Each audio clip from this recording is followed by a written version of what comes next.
and welcome back to my channel. So today's video, I'm kind of surprised I've never done this before, but I was thinking about it and just all of the myths that surround piercings. There's so many of them. There are so many that we were taught when we were younger, and even our parents were taught, and just generations of incorrect information or just myths that were passed down regarding piercings. So for today's video, I am going to be talking about 10 piercing myths that we have all come to know and not love. So let's start with one that I'm pretty sure we have all heard before. Piercing myth number 1, twist the jewelry so skin won't grow around it. Who has heard this one before? Come on, raise your hands. I know we have all heard this one before. Even if you haven't heard the part about how the skin can grow around the jewelry, that was always a reason for it. But we've all heard twist the jewelry when you have a brand new piercing, right? I'm definitely one of those ones who has heard that before and has even done it before. This is not something that you need to do when you have a brand new piercing. No one should be touching it like that. You shouldn't be messing with the jewelry at all, or twisting it, or moving it around.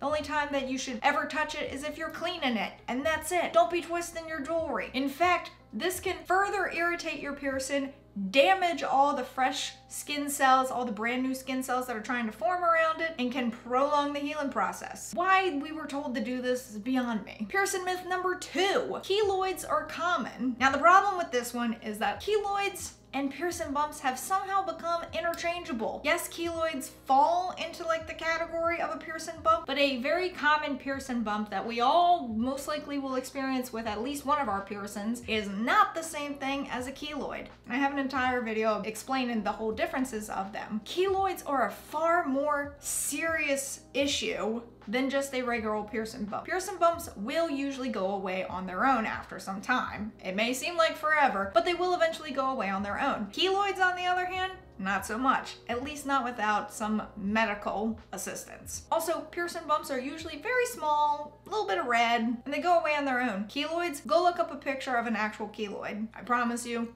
it's not the same thing. Piercing myth number 3, piercings are temporary. I understand that if you no longer want a piercing, you can remove it. Bam, it's gone. Is it though? Piercings do leave behind a little bit of a mark. They leave behind scarring. Now, you may find over time that that scar is no longer noticeable, or is just the faintest little thing. But there's also the possibility that it won't fully go away. And then you'll also have that scar tissue build up from where it was. So even if you can't see it anymore, the scar tissue is there. For me, example, my labret piercing that I took out at the beginning of this year, you can see the faintest little hole where it was. But believe me, when I rub my tongue across the inside of my lip, I can feel where it was still, and I can still see it on the outside. And yes, it hadn't even been a year since I took it out, but it's still there. So even though they're temporary in the sense that you can just take it out and bam, be done with it, the scarring may still linger. Piercing myth number 4, piercing guns are safe. Who's gonna tell them? Piercing guns are far from safe. Yes, there are those of us who have gotten a piercing before with a piercing gun and turned out fine. We turned out fine in spite of using a piercing gun. So the main reason why piercing guns are not good, and there are a few of them. 1, the piercing gun itself is plastic, which means it cannot be sterilized. It can't go through an autoclave because it would melt because it is plastic, which means people will usually spray sanitizer or some kind of sanitizing thing on it, but that doesn't kill everything. That doesn't kill all of the bacteria, just some. It also causes blunt force trauma to the piercing site because it's not this really sharp needle that's being forced through the piercing site. It's usually that jewelry that's a little bit duller on the end, and that's being forced through. And then there's also cross-contamination. So when you get pierced with a piercing gun, there can be backsplash of blood or other bodily fluids that'll get stuck on that piercing gun. And because it cannot be fully sterilized, sanitized, what have you, cross-contamination, that when you go to pierce someone else, that blood and fluids can get onto them, and then theirs can get back onto the gun, and it's just a very awful cycle. So, moral of the story, don't use a piercing gun. Piercing myth number 5, ear piercings are easy and good for beginners, especially cartilage ones. If only this were the case. The problem is, cartilage piercings take months to heal, maybe even a year or longer to heal. And a lot of people don't realize that when they're brand new to piercings.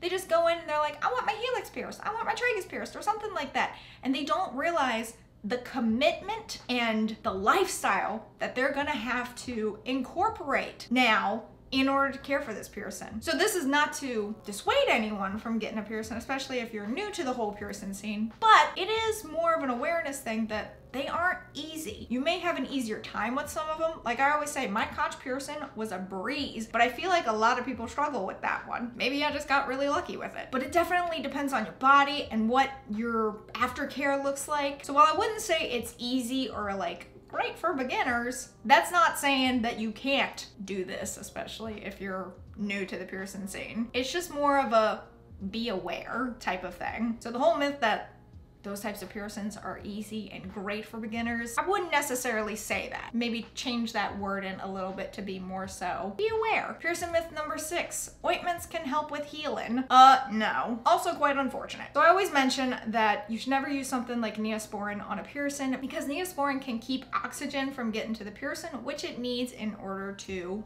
heal. It can also make the piercing site damp, which is a breeding ground for bacteria, and you don't want that. So just leave the ointment away. I realize that Neosporin is really good for healing things, but we don't want the outer part of the piercing to heal. We want that to stay open so the jewelry can be in there. So it's a different kind of wound. Also, going off of that one kind of, piercing myth number 7, hydrogen peroxide and alcohol products can be used on your piercing. No, please don't. So the main thing is these types of products are way too strong for your piercing. They are very drying. They're gonna completely dry out your piercing. So whereas Neosporin's gonna keep it a little too damp, these products are gonna dry it out completely. You want to be in the middle somewhere. They also destroy new skin cells and any kind of skin growth around the piercing site. So it gets rid of all the bacteria, but it kills those skin cells, and you don't want that. All right, so this next myth is for a very specific piercing. Piercing myth number 8, nipple piercings will affect breast or chest feeding. I can understand where the misconception would come from regarding this. You know, you put holes through your nipples. Would it hinder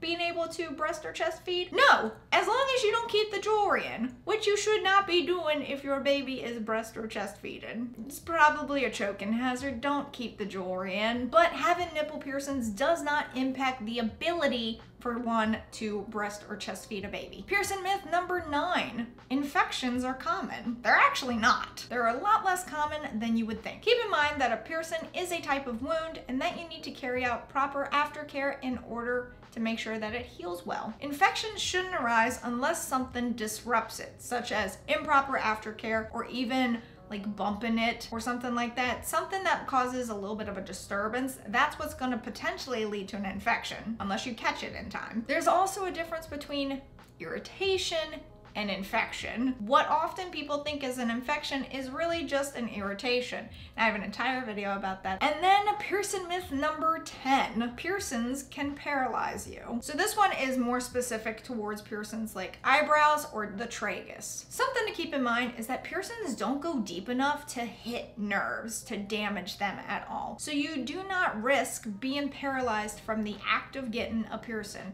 If you get an eyebrow piercing, it is not going deep enough for it to do any kind of nerve damage. Same with your tragus. It's not going deep enough. It's not close enough to nerves in order to do damage. But something to keep in mind, the piercings themselves cannot paralyze. However, infections in the piercing site could. These types of infections do open the body up to paralysis. There are 2 specific cases that I can think of where this happened. There was a girl that got an ear piercing and it led to an infection that did leave her paralyzed. Another case, a person got their nose pierced and that went to an infection, left them paralyzed. Those are 2 very specific cases. So whereas the act of getting the piercing won't cause paralysis, however, if you do not keep up with proper aftercare, you are opening your body up to infection, which can open it up to paralysis. So the whole like, if you get this piercing done, you can be paralyzed, not necessarily the case. So those are just 10 piercing myths that I'm sure a lot of us have heard before. Some of those myths we've probably heard more often than others. What are some other piercing myths that you've heard before? Believe me, I could have made this list a lot longer than 10, but there's something about rounding it out to a nice top 10 that everyone just seems to really like lists. But leave them in the comments below if you have heard other myths before. Special thank you to my patrons. You can help support the channel on Patreon while having access to videos early, viewing patron-only content, and more. But that is it for this video. If you enjoyed it, be sure to give it a big thumbs up. Don't forget to go down there and hit that subscribe button as well as that notification bell so YouTube will let you know when I upload next. But until next time. Bye all.